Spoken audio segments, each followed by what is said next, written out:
আসসালাতু আসসালামু আলা রসুলিহিল করিম ও আলা আলিহি ও আসহাবিহি আজমাইন। আলহামদুলিল্লাহ রাব্বিল আলামিন।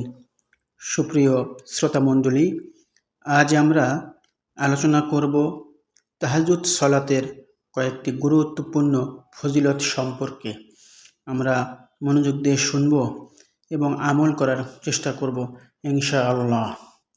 তাহাজ্জুদের সবচেয়ে বড় ফজিলত হলো আমাদের গুনাহকে মুছে দেয়।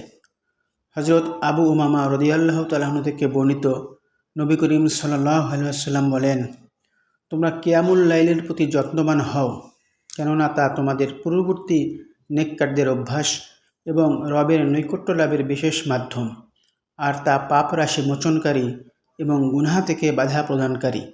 তিরমিজি শরীফের হাদিস 3549।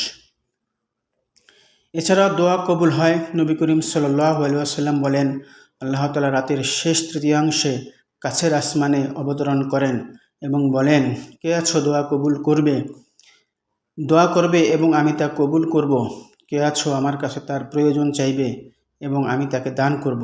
কে আছো আমার কাছে ক্ষমা চাইবে, আমি তাকে ক্ষমা করে দেব? বুখারী শরীফের হাদিস 1145 নম্বর। মর্যাদা বৃদ্ধি পায়।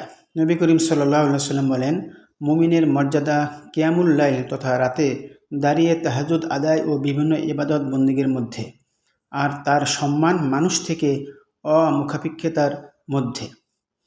তাহাজ্জুদ সালাত জান্নাত লাভ করা যায়। নবী করিম সাল্লাল্লাহু আলাইহি ওয়াসাল্লাম বলেন, নিশ্চয়ই জান্নাতে রয়েছে এমন কিছু প্রাসাদ যার বাইরে থেকে ভেতর অংশ দেখা যাবে, ভেতর থেকে বাইরের অংশ দেখা যাবে। এগুলো আল্লাহ তাআলা তাদের জন্য সৃষ্টি করেছেন যারা মানুষকে খাবার খাওয়ায়, কোমল ভাষায় কথা বলে, রোজা রাখে এবং সালামের প্রসার ঘটায়, এবং রাতে সবাই যখন ঘুমিয়ে পড়ে তখন তারা নামাজে দাঁড়িয়ে যায়। তাহাজ্জুদের নামাজ বান্দাকে শয়তানের ওয়াসওয়াসা থেকে মুক্ত রাখতে সক্ষম। এছাড়া তাকে তার শত্রুদের ক্ষতির হাত থেকে রক্ষাও তাহাজ্জুদের গুরুত্ব অপরিসীম। তাহাজ্জুদ রাসূলুল্লাহ সাল্লাল্লাহু আলাইহি ওয়াসাল্লামের সুন্নতের অনুসরণ।